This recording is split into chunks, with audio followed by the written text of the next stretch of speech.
Hi மக்களே வணக்கம். இன்னைக்கு எபிசோட்ல செந்தில் ரொம்ப பசியா இருக்கு சொல்லிட்டு மீனாவை என்ன சமைச்சு கொடு மீனா, டைம் வச்சு சாப்பிட அப்படின்னு கேட்கிறாரு. அவங்களும் என்னால எதுவும் முடியாதுங்க, ரொம்ப டயர்டா இருக்கு, இப்பதான் நான் ஆஃபீஸ்ல இருந்து வந்தேன், என்னால எதுவுமே செய்ய முடியாது, நீங்களே எதனா செஞ்சுக்கோங்க, உங்களுக்கு எதனா பிடிச்சி செஞ்சுக்கோங்கன்னு சொல்றாங்க. என்ன மீனா இப்படி பண்ற அப்படின்னு கேட்க, என்னால முடியாதுங்க ப்ளீஸ், எல்லாம் ஹோட்டல்ல வாங்கிட்டு வாங்கட்டாங்க. ஒரு நாள் 2 நாள்லாம் பரவாயில்ல மீனா, டெய்லியும் ஹோட்டல்லாம் என்ன பண்றது அப்படின்னு இவர் சொல்றாரு. சரின்னு சொல்லிட்டு எதுவும் பதில் பேசாம வாங்கிட்டு வந்துடுறாரு. செந்தில் வந்து எப்பவுமே இப்படி இருக்க மாட்டாருங்க, கண்டிப்பா இதனால டெய்லி ஒரு பிரச்சனை நடக்கும். இந்த மீனாவும் இந்த வீட்டுக்கு வந்து ஒரு நாள் கூட சமைச்சு போட்டது இல்ல. ஒண்ணு மீனா மேலேயும் தப்பு சொல்ல முடியாது, வேலைக்கு போயிட்டு வந்து டயர்டா தான் இருக்கும்.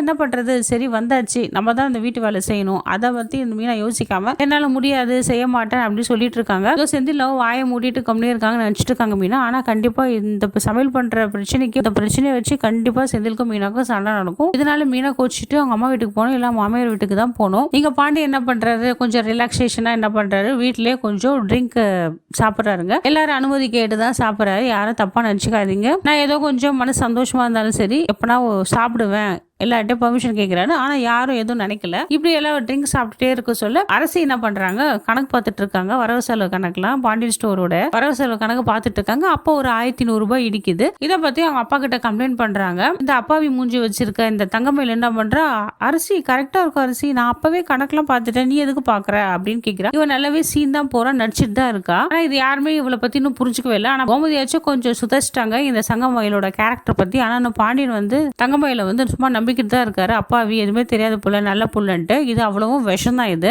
பாண்டியன் ஏதோ சந்தோஷத்துல பேசிட்டே இருக்காரு. அப்ப அரசி இந்த விஷயத்த சொல்ல, பணம் குறையுதுன்னு, பணம் எப்படி காணாத போகும், என்ன நடக்குது, யார் என்ன பண்ணா, கடையில யார் இருந்தா, என்ன எடுத்து, யார் எடுத்தா, என்ன எடுத்து, நான் கூட எதுவும் எடுக்கலையே, சரவணும் எடுக்க மாட்டானே, என்ன கேட்டுதானே எடுப்பான், 1 ரூபாய் கூட அவன் என்ன எடுக்கவே மாட்டான், வீட்டுல என்ன கேட்காம தெரியாம பணம் எடுக்கிறதே இந்த கதிர் தான் அப்படின்னு சொல்ல, கதிர் அப்பா இப்பெல்லாம் நான் உங்க பாக்கெட்ல கையே வைக்கிறது இல்லப்பா அப்படின்னு சொல்றாரு. அப்ப யார் எடுத்திருப்பா, ஓ எனக்கு புரிஞ்சிச்சு, இந்த பழனிவேல் தான் எடுத்திருப்பான்னு சொல்லிட்டு பழனிவேலை பிடிச்சி திட்டுறாரு. பழனிவேலுக்கு, இல்லமாமா ஏமாமா இப்பெல்லாம் சொல்றீங்க, நான் உங்ககிட்ட 1 ரூபாய் வேணாலும் கேட்போமாமா, உங்களுக்கு கேட்காம நான் எப்படி காசு எடுப்போமாமா, நீங்க அப்படி சொல்றீங்க அப்படின்னு. இல்லடா எனக்கு நல்லா தெரிஞ்சு போச்சு, நீ தான் எடுத்து அப்படின்னு சொல்றாங்க. சுகுனியா பாவங்க அது கேட்டு செம்ம டென்ஷன் ஆயிடுறாங்க. ஆனா அவங்களால சபையில எதுவுமே பேசும்போது கோமதியும் சொல்றாங்க, ஏங்க இதெல்லாம் பேசுறீங்க, வீட்டு விஷயத்த வீட்டுல பேசுங்க, கடை விஷயத்துல வந்து ஏன் வீட்டுல பேசுறீங்க, தேவையில்லாம வந்து எங்க தம்பி மேல வேற சொல்றீங்க, 1000 ரூபாய் தானேங்க விடுங்க அப்படின்னு சொன்னா, நீ இன்னைக்கு ஒரு 1000 ரூபாய்க்கு சொன்னா நாளைக்கு எவ்வளவு பிரச்சனை வரும்டி அப்படின்னு சொல்றாங்க. இந்த நேரத்துல கூட பழனிவேல் வந்து அவங்க மாமா எடுத்து பேசவே இல்லை மாமா, நான் அதெல்லாம் எடுக்கல மாமா தான் சொல்றாங்க. ஆனா சரவணுக்கு மட்டும் கண்டிப்பா புரிஞ்சுதுங்க. தங்கமயில் வந்து